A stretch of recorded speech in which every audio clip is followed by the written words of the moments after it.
শাশুড়ি খুনে জামাতার যাবজ্জীবন কারাদণ্ড। ঘটনা রামসুন্দরপাড়া বাইখোড়ায়।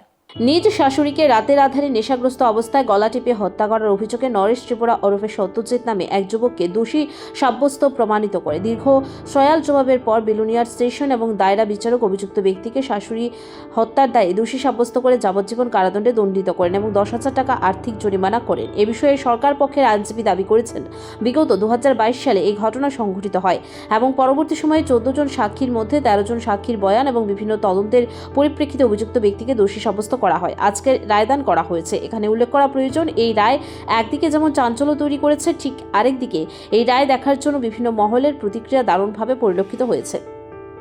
আমাদের সেশন জাজ দায়রা বিচারক গোবিন্দ দাস একটা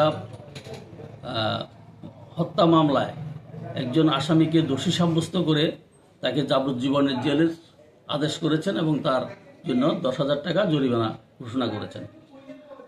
ঘটনাটা ছিল 29/9/2022 ইংরাজিতে। এটা সত্যজয় ত্রিপুরা তার রামসুন্দরপাড়া বাইকোড়া থানার অন্তর্গত। রামসুন্দরপাড়াতে সে তার শ্বশুরবাড়িতেই থাকতো। শ্বশুরবাড়িতে থাকা অবস্থায়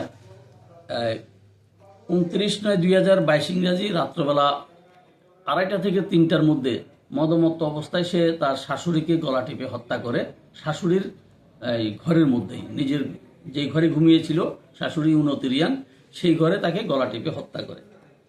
মামলা হওয়ার পরে সেখানের মধ্যে বাইকোড়া থানার ওমেন সাব ইন্সপেক্টর রুমান ওয়াতিয়া মামলার দায়িত্ব হাতে নেন। উনি মামলা তদন্ত করে 14 জনের সাক্ষীকে লিপিবদ্ধ করে উনি চার্জশিট দাখিল করেন সত্যজয় ত্রিপুরার বিরুদ্ধে।